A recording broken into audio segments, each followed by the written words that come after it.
It's a real pleasure to be here. Today I will be talking about graph intelligence and the future of data-driven investigations.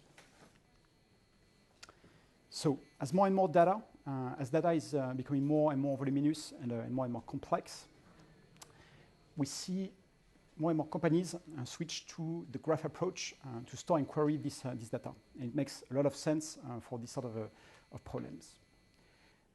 One thing that attests to this phenomenon is the growth in popularity of graph databases compared to other database systems.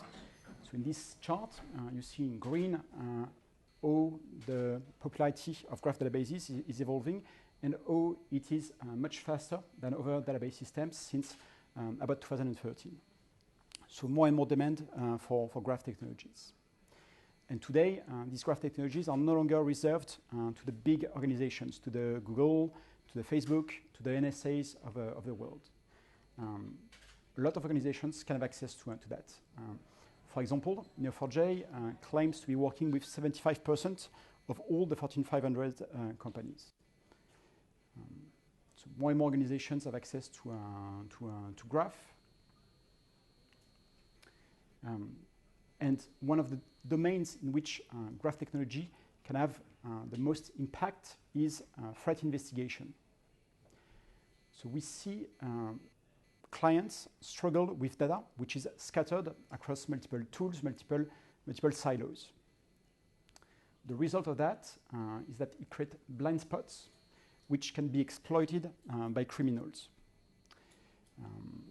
It is a real problem in anti-fraud. It's also a problem in cybersecurity or even in law enforcement. And graph can provide a tremendous help for these three use cases because it gives investigation teams a more broader view of their data and a real holistic understanding of how the key entities that they are dealing with are interconnected across different silos. So what does it mean in terms of business impact? It can mean the difference between being able to spot a ring of fraudster or not, or it means the difference between being able to quickly react to a cyber attack or not. But as graph technology provides a lot of value and a lot of excitement for investigation teams, it also comes with its own sets of challenges. The number one challenge, I would say, is how to actually get started, how to build one's graph. If we are only talking about one single data source, it's going to be fairly easy to build that graph. But what if, in addition to wanting to work with one data source, you have multiple data sources? What if you don't just want to work with structured data, but mix structured and unstructured data? Then there comes a new set of problems. If you manage to create your graph, you will probably run into another problem. Where to focus your attention in that graph? Let's say that you have a graph in the millions, in the billions of nodes and relationships. What are the interesting nodes? What are the subgraphs that you need to look into? Sometimes life provides you some cues. Maybe you have received a report from a colleague flagging a client as suspicious, and you want to look into that. Maybe you already have some analytical tools that are in place, and they have flagged the transaction as suspicious, and you want to look into that. In these sort of situations, you have starting points, concrete nodes or relationships that you want to look into. But what if you don't have these starting points? How to automate the discovery of interesting information within your graph? So I would say that this is the second big challenge that investigation teams face. The first challenge that usually comes after having solved these challenges is how to make the insights that you have discovered available to human people. So maybe in your investigation teams, you are lucky enough to have some data scientists, some developers. These folks are going to be able to use query languages and their technical abilities to retrieve information, to find answers to the questions they have. But what if your investigators don't have these skills? Or to find ways to give them access to the data so that they can make smart decisions. Here you need to establish some ways, some processes in order to make it easy and intuitive for people to search and retrieve information hidden in graph data. So what I would like to do today is to share some of our experience tackling these changes. At Linkerius, we have worked with dozens of organizations, government agencies, financial institutions, startups, or even consulting companies that are dealing with these sort of investigations. And we have helped them combine visualization, analysis, and data into something that we call graph intelligence, the use of graph technology to accelerate data investigations. So the idea for me today is to leave you with an understanding of what to expect as you tackle these three changes, and also show some best practices in terms of how to combine these three domains, data, visualization, and analytics, into something coherent. So let's start with the data challenge. So as I said, maybe oftentimes the graph projects that we see, they start small. So it's probably going to be one single database, or maybe a few flat files, CSV files, even spreadsheets. This sort of challenge is not very complex to solve, as most graph and RDF databases have ETL tools that can be used to import your data if it's one of these scenarios. But we see our clients struggle with more complex problems. Sometimes they have multiple internal data sources, and how to make sure that a client which is mentioned in the first data source is also the same client that is mentioned in another data source. Sometimes, when you are doing investigations, it makes sense to not just focus on your internal data, but it makes sense to purchase external data sources. There are data providers out there that are providing, for example, information about company ownership or about cybersecurity threats. Or to mix these external data sources with your own internal data sources. And what if, in addition to these sorts of information, you want to bring in unstructured data? Maybe you have some PDF files within your organization that you want to exploit, or maybe you want to use a news article and information which is available on the internet to build your knowledge graph. Here, you will probably have to establish a natural language processing pipeline. Here is a bit of an example of that. So it starts with different data sources. Then you need to do some NLP processing. Then you need to enrich the data. Then you can use machine learning to finally put all of that together into a knowledge graph. So let's say that we have managed to build our knowledge graph. Very quickly, the problem switched to how to identify the relevant information hidden in that graph. There are multiple tools, multiple methods which are available and which are dedicated to finding insights in graph data. It's important to be able to know them, to know how to exploit them to tackle your investigation challenges. And I'm going to walk you through some examples. The first set of tools is related to the relative importance of various nodes within a network. So-called centrality metrics are used to measure how various nodes are the role that various nodes play within a network. So here, for example, we can see very intuitively that this node seems to be more central than the others. But algorithms such as PageRank, the degree centrality, the betweenness centrality can help do that at scale. They will help you understand what are the important nodes within your graph, or whether some nodes are not very important. So that's one first class of algorithms that you can leverage.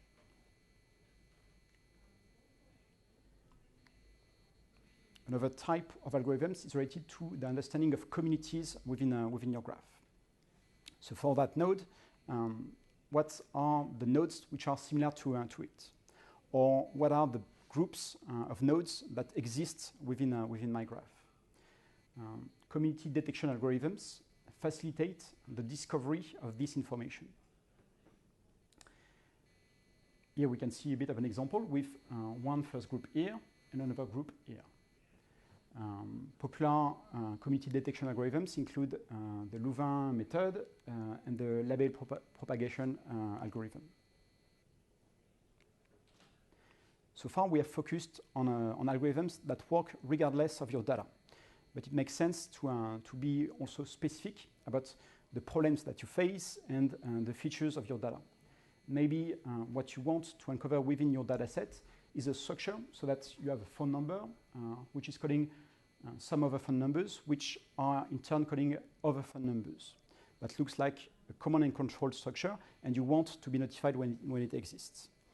You can use graph query language to do some pattern matching and to identify, to surface these patterns within the graph that you have built.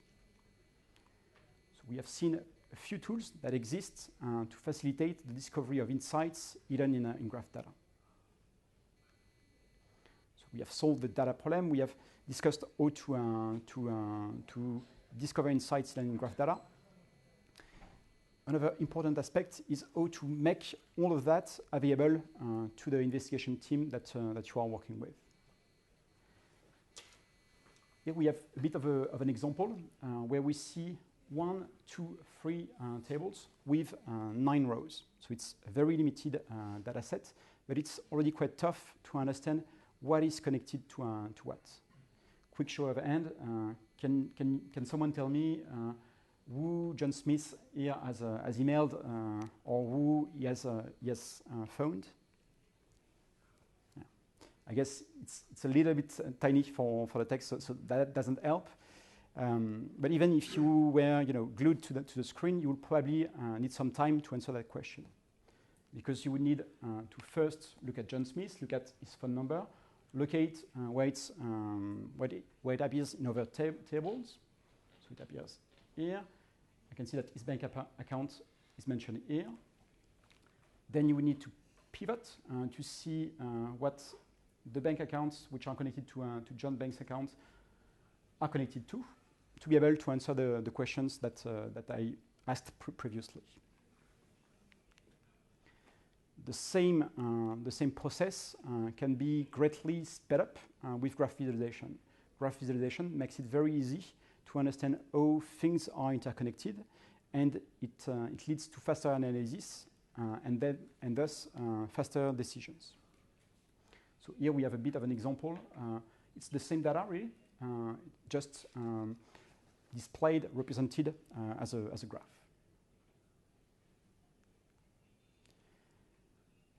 But as you open up access to your graph data, very quickly you risk running into a well-known problem called the Abel problem, where if you simply click around on the nodes to retrieve more information, you will be faced with an enormous graph, which is very hard to understand. So for that reason, it's very important to find ways to give control to your users so that they can be targeted in their exploration of the graph. So maybe it's filters so that they can remove non-relevant nodes. Maybe it's different layouts so that they can display the same data in different ways to answer different questions. It's important to have these tools in place to facilitate the discovery of insights in graph data. Okay, so we have seen some of the challenges associated with using graph technology to conduct investigations. Now I would like to discuss a little bit about how to bring all of that together. In order to do so, I will use an example, the Panama Papers. So the Panama Papers is the biggest data leak in history. It concerns the world of offshore banking, and it started with data, documented the offshore banking assets of the clients of a company. So this data ended up in the hands of an organization called ICIJ, a consortium of data journalists. And these journalists all used our software, Linkers Enterprise, to explore the data, and they were able to find evidence of money laundering, tax evasion, or corruption. You can see some of the nice folks associated with these stories. So I'm going to use that as an example to talk a little bit about this graph intelligence approach. So the Panama Papers are really an heterogeneous data set. It's 11.5 million of records containing everything from emails to database records or flat files. This data has been moved via an ETL process to a graph database, and we have enriched the data by geotagging it to add addresses, and by also using a community detection algorithm to identify communities, and using the PageRank algorithm to identify important nodes. And now we are going to see how to analyze that in Linkers Enterprise.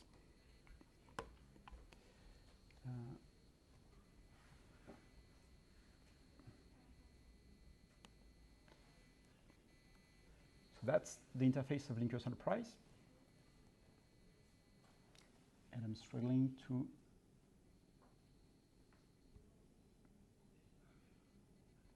Okay. So we are going to look up a node of interest, someone called Boris Rothenberg. So Boris is a judo buddy of Vladimir Putin. So we see a node representing Boris, and Boris has 3 connections with other entities. I can double-click and retrieve these connections at once. If I want to, I can display the data on a map to see where the address that Boris is connected to is located.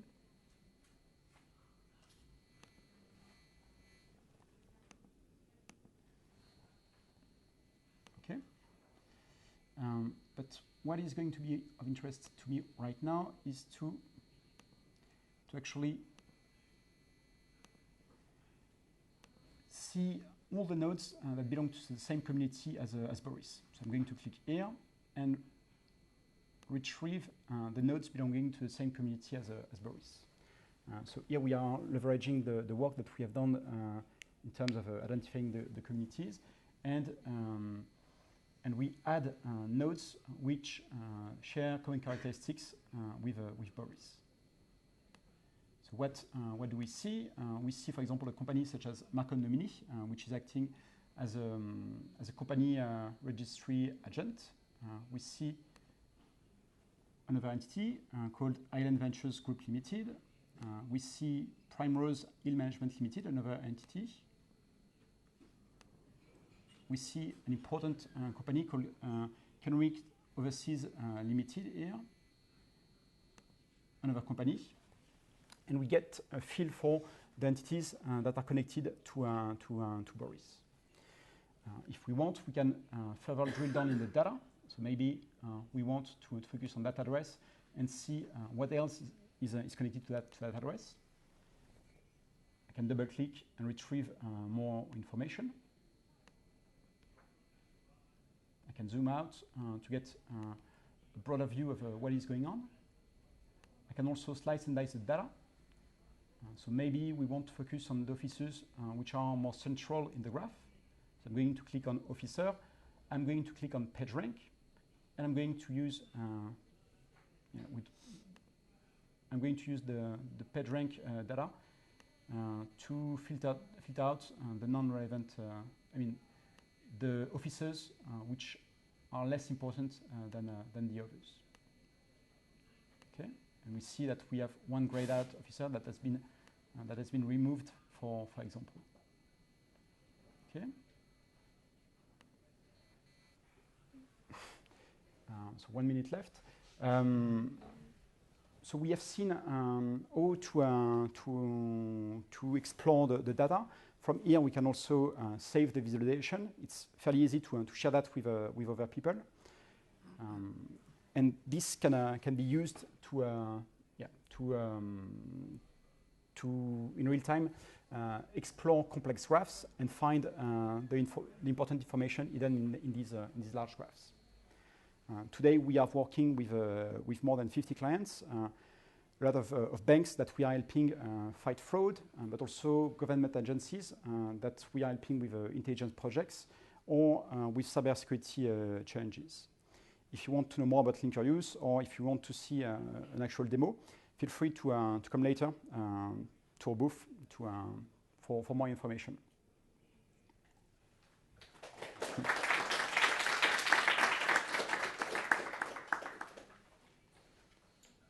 Any questions for Sean?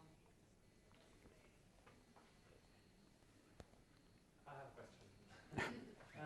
It's a bit tricky to calculate graph layouts in a browser, right? And depends, you have like different clients that have like different machines.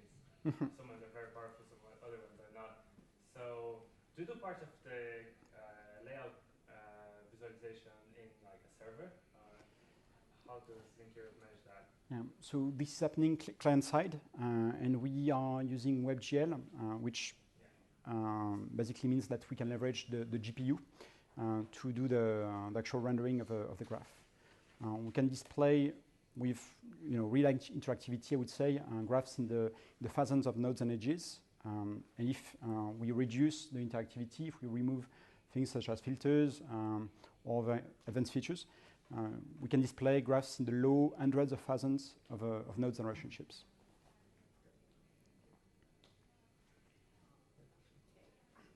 Thank you very much again, Sean. Thank you.